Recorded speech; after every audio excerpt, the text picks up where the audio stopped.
Donc pendant cette période où José Contreras et moi nous proposons nos trouvailles à des séminaires,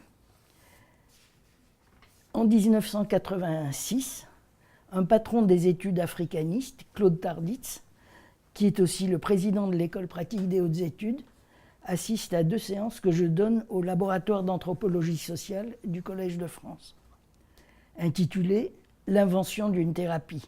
C'est-à-dire je montre que la supposée tradition dont on parle à propos de la sorcellerie boccaine n'en est pas une, qu'au XIXe siècle, les choses se passaient probablement tout à fait autrement. Et que j'ai donc assisté sur le terrain à l'invention sur un siècle d'une thérapie particulière, qui se dit traditionnelle. Tarditz me confie qu'il a fui en Afrique le bocage et les sorciers de son enfance, parce qu'il a été élevé dans la région, qu'il avait peur, et qu'il a trouvé l'Afrique extrêmement rassurante. Mais il est heureux que mon travail ait rendu justice à cette période de sa vie. Il m'a dit maintenant j'ai tout compris ce qui m'est arrivé. Je reçois d'ailleurs encore aujourd'hui des lettres de gens du bocage disant « Avec vos livres, j'ai compris mon histoire ».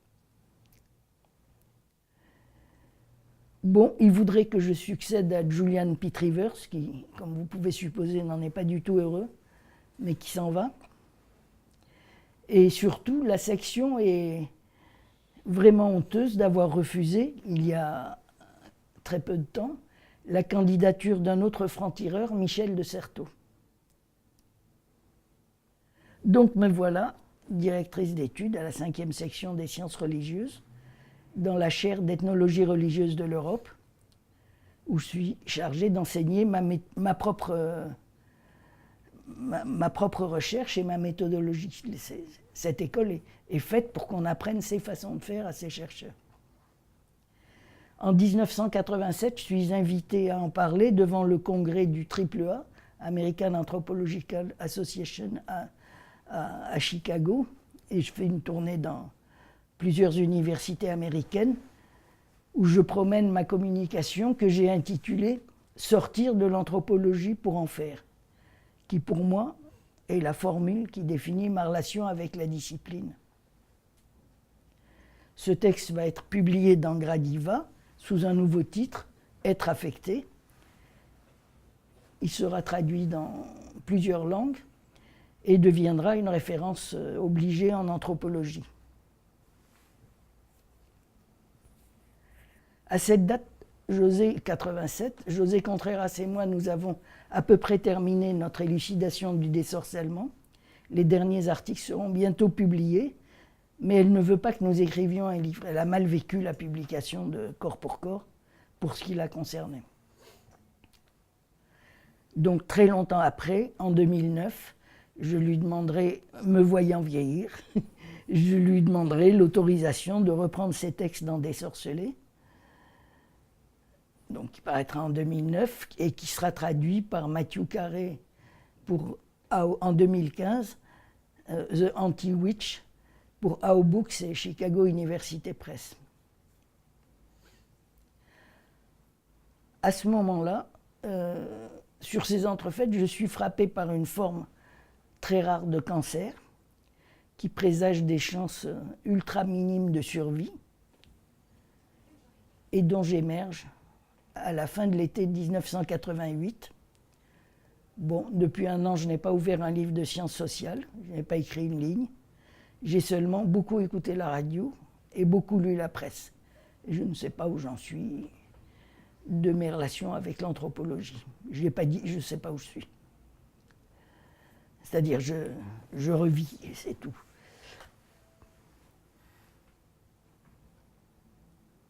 Or, en septembre 1988, alors que je suis encore incapable de reprendre le travail, je vois soudain s'afficher, jour après jour, le mot blasphème à la première page des quotidiens. Comme tous mes concitoyens, je l'ai rencontré dans les livres, je sais ce que ça veut dire. mais je ne l'ai jamais proféré. Je me dis, mais pourquoi est-ce qu'on a des informations sur cette chose-là, le blasphème? Pourquoi est-ce que ça devient un objet de la vie publique? D'autant que les médias qui n'y connaissent rien, pas plus que nous, convoquent de nombreux experts en religion, chrétienne ou musulmane, pour nous informer. Ça se produit parce que, à 2 jours d'intervalle, 2 productions artistiques sont sorties. D'une part, en France, La dernière tentation du Christ de Martin Scorsese, qui a déjà connu en août une sortie très mouvementée aux États-Unis. D'autre part, dans les librairies britanniques, le roman de Salman Rushdie, Les versets sataniques. Les 2 événements sont salués par des protestations indignées de fidèles, catholiques dans un cas et musulmans dans l'autre, et par des tentatives pour que ces œuvres ne rencontrent pas leur public. Il s'agit donc de censure, bien qu'en France, l'autorité catholique dit « mais non, je ne demande pas une chose pareille, mais je préviens le gouvernement que des troubles gravissimes se produiront si le film est projeté ». Et de même à Londres, les protestataires musulmans demandent au Premier ministre l'interdiction du roman, mais ils le font au nom de leur sensibilité religieuse blessée. Une expression étrange dont j'apprendrai longtemps après qu'ils ne sont pas du tout les inventeurs. La sortie du film de Scorsese suscite en France plusieurs manifestations violentes. Il se trouve que j'étais juste au-dessus d'une des salles de cinéma incendiées, donc des salles de cinéma incendiées ou vandalisées. Donc j'ai vu ça vraiment de très près. Voilà, la police nous a dit d'être prêts à évacuer l'immeuble s'il le fallait.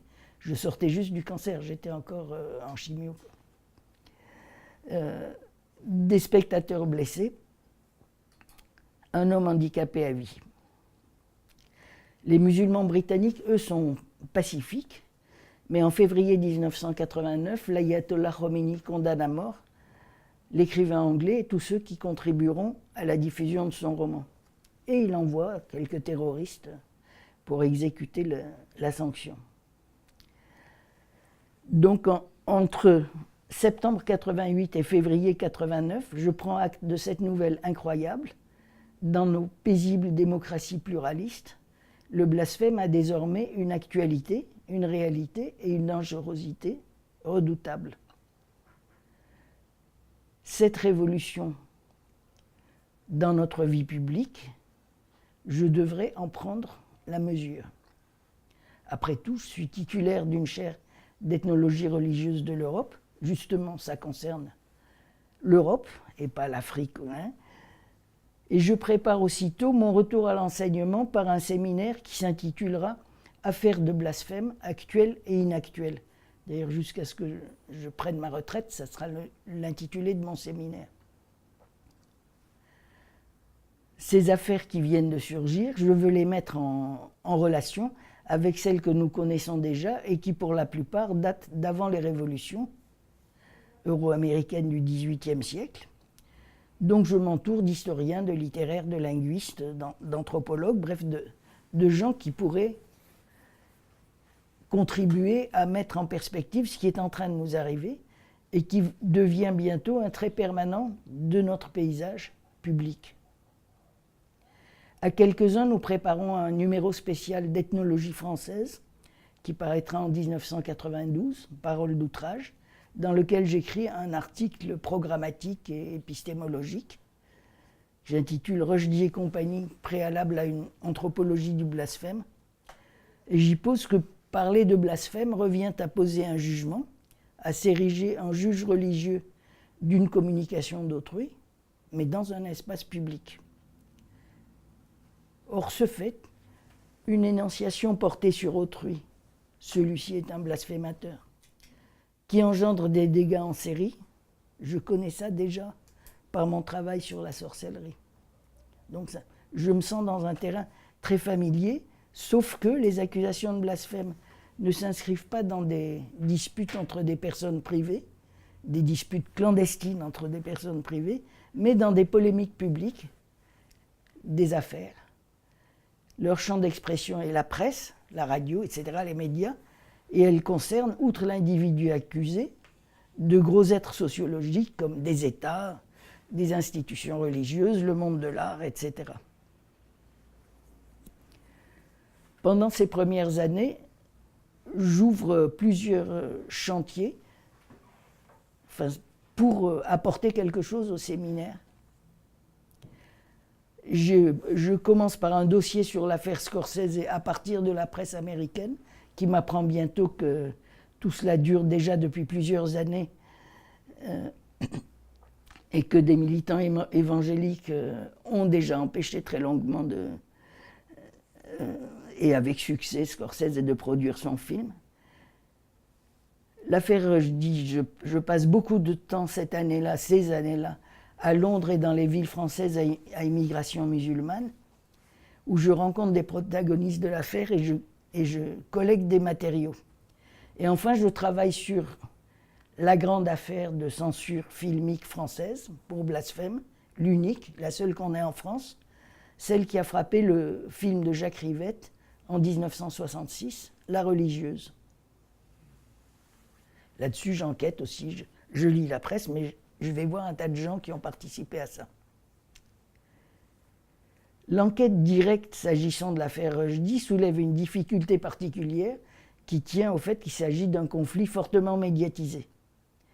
À chaque rencontre, ces accusateurs islamistes me répètent mot pour mot ce qu'ils ont ressassé dans la presse depuis des mois, et ils n'en bougent jamais. L'écrivain lui-même n'est pas hors d'accès, bien qu'il vive caché. Il paraît impossible de le rencontrer si on n'adhère pas à l'idée qui se fait de la situation.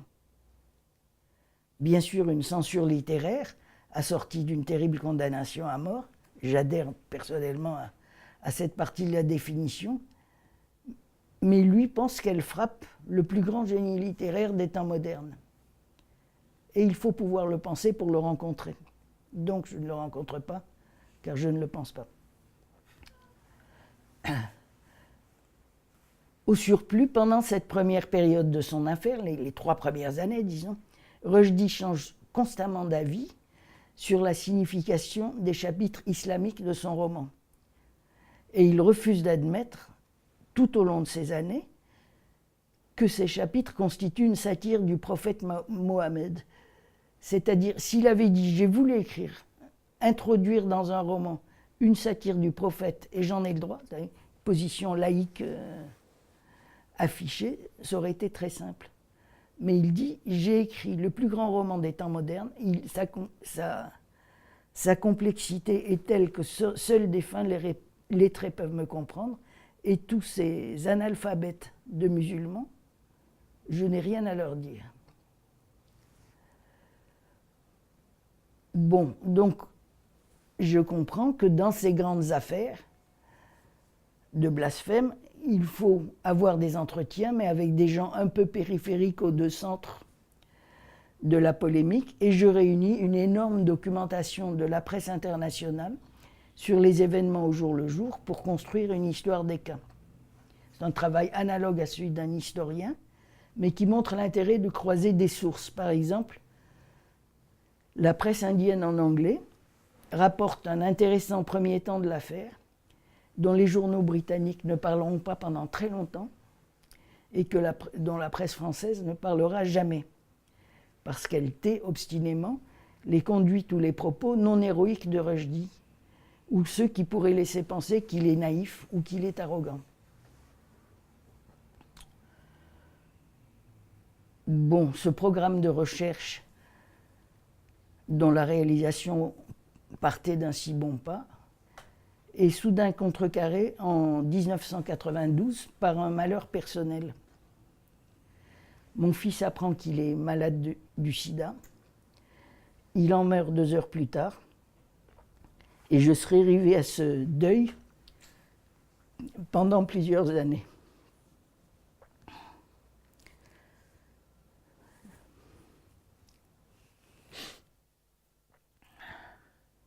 Peu après sa mort, je mets fin à mon activité de psychanalyste et je m'établis à Marseille pour changer d'air. Je poursuis mon travail comme je peux, C'est-à-dire, je peux assumer l'activité de recherche, de collecter des matériaux et de faire des enquêtes directes. Au contraire, c'est un dérivatif, c'est comme un voyage. Mais pendant plusieurs années, je ne peux pas élaborer ou écrire. Et mon enseignement à Paris s'en ressent. Je commence un cours, puis je ne peux pas le continuer, je prends un autre sujet. Bon. Au cours de cette période, je réussis quand même un très joli coup. Je me fais ouvrir un dépôt d'archives de l'Église catholique française, celui de l'instance ecclésiale chargée du cinéma entre les années 1960 et 1990. Il est gardé par des bénévoles, des retraités, qui ne savent rien de ce qu'il y a dedans, qui sont adorables, qui me prennent en amitié, sans doute parce que j'ai la mine vraiment désolée et que je dois ressembler à une catholique. Puisque pour eux, ceux qui étudient le catholicisme sont nécessairement des catholiques. Or, j'y découvre un véritable trésor. Des cardinaux, des évêques, des responsables ecclésiastiques parlent sans mystère de leurs intrigues pour obtenir la censure des films qu'ils estiment blasphématoires. En 1965-66, il faut interdire La religieuse de Rivette. Et là, je trouve même des traces de visite que le Monseigneur Feltin, archevêque de Paris, a fait au général de Gaulle pour le contraindre à interdire ce film avant même qu'il ne soit tourné. Et le général, qui craint pour la première élection présidentielle au suffrage universel, le lui accorde et le film sera interdit. Je trouve là-dedans même l'indication d'un conseiller d'État, membre du cabinet du ministre qui a fait cette interdiction, chargé de faire le va-et-vient entre les catholiques et l'État. Bon. En 1985, ils ont essayé d'empêcher la sortie du « Je vous salue Marie » de Godard, et en 1988, celle de La dernière tentation du Christ de Scorsese, et d'autres que je vous passe parce que... En lisant ces archives, donc ça devait être en 1994, je m'aperçois tout d'un coup que les universitaires catholiques que je questionnais comme des amis, comme des collègues, comme des gens qui sont voués à la vie de l'esprit, je m'aperçois que les universitaires catholiques que j'interroge, en particulier mon ami Émile Poula, un grand historien de l'Église, sur l'affaire Rivette qu'il affirme connaître parfaitement, je m'aperçois qu'ils ont menti comme des arracheurs de dents. Sans doute parce qu'ils veulent protéger une Église que parfois ils ne fréquentent même plus. D'ailleurs, le réflexe de défense de l'Église est incroyablement fort, y compris mon éditeur au Seuil qui est un ancien jésuite qui s'est marié, etc., qui doit aller 3 fois tous les 10 ans à l'église. Il m'a raconté des mensonges épouvantables. Il essaye de savoir ce que je sais et il mente. Bon, je me dis, bon, c'est comme pour l'affaire Rushdie. Toutes les affaires de polémique publique, c'est comme ça. Il y a un paquet de mensonges et il n'y a pas de fraternité entre intellectuels des deux côtés. Ça ne va pas. C'est pas possible. Pour ce qui concerne l'affaire Rushdie, avec mes matériaux, je construis peu à peu l'affaire d'un enfant chéri de la gauche littéraire britannique que la condamnation de l'imam Khomeini contraint à devenir un héros malgré lui. Mes matériaux des premiers mois le voient en train d'essayer différentes postures, celle de l'arrogant, mais aussi celle du musulman repenti. J'ai une double page de l'Observer, je crois, dans laquelle il parle de sa foi dans l'islam, avant de se résigner, pour finir, à l'héroïsme et enfiler peu à peu un costume dont il se serait absolument passé. Pour finir, il devient, en effet, l'icône internationale de la liberté d'expression que nous connaissons et il n'en bougera plus. Mais voilà, cette histoire, on ne peut pas la raconter. Et si on ne la raconte pas, on ne comprend rien à ce qui s'est passé. Enfin, un des acteurs essentiels de l'affaire, on ne peut pas décrire un des acteurs essentiels de l'affaire. En 1995, j'adresse à la revue Esprit, qui avait été si sympathique avec moi au moment de la sortie de Les mots, la mort, l'essor, j'adresse un argument sur la défense de Rushdie pour un débat. On tient une table ronde. Les fondateurs du comité de défense de Rushdie, dont je suis moi-même membre, sont là. Ils savent que j'ai défendu son droit de vivre avant eux, puisque la première pétition française était issue de ma section de l'école des hautes études. C'était une initiative d'un indianiste, Charles Malamud. Or, mon argumentation les met hors d'eux. Je dis en substance, ce n'est pas rendre service à Rushdie que d'en faire d'un même souffle un héros, un génie et un saint, parce qu'on a approuvé qu'il est les trois. Et on manque un peu de données, et parfois les données vont tout à fait contre ça. Je dis, nous devrions pouvoir défendre tout écrivain menacé dans sa vie, même s'il est nul, peureux ou antipathique. C'est du moins ce qu'avait pensé Voltaire au XVIIIe siècle, quand il a inventé la forme de l'affaire politique et qui parlait de cet imbécile de Calas. Or, mon propos suscite une telle indignation que je comprends qu'il est impossible, j'aurai un éreintement médiatique complet si je publie une seule ligne qui dévie de la version enchantée qu'a élaborée le comité de défense de Salman Rushdie, contient de grands esprits comme Claude Lefort, que je respecte beaucoup d'ailleurs, Pierre Pachet, un excellent écrivain qui était présent à cette... Bon, je comprends ça, mais comme à l'époque je suis dans le brouillard, je n'en tire aucune conséquence et je continue à enquêter, puisque c'est ma façon de survivre à mon deuil, sans écrire ou en écrivant des morceaux de cas, quoi. Bon, un beau jour, sans que je l'ai prévu, l'énergie requise pour élaborer un livre et le rédiger, mais sur autre chose, me revient à l'occasion d'un tout autre débat public, lui aussi issu de l'actualité. Depuis 1987, le pape Jean-Paul II a promis aux associations juives de reconnaître la responsabilité de l'Église catholique pendant la Deuxième Guerre mondiale. Il compte le faire avant 2001, l'année de l'entrée du christianisme dans son 3e millénaire. Or, je vois que peu à peu, le pape met en place un étrange programme d'action. Certaines églises locales vont se repentir publiquement d'une compromission limitée avec le régime nazi, mais, je cite, « l'Église épouse du Christ, sainte et sans péché », l'Église épouse du Christ sainte et sans péché ne peut pas faillir. Donc il va instituer une repentance publique qu'il va porter lui-même à Dieu, de sa voix à la bonne date, pour les péchés des fils et filles dévoyés de l'Église, c'est-à-dire pour des individus, pas pour l'institution Église. En 1998, paraît un texte d'autorité quasi pontificale, qui n'est pas écrit par Jean-Paul II, mais c'est ce qu'il veut dire, intitulé « Nous nous souvenons, réflexion sur la Shoah ». Ce texte me met en folie.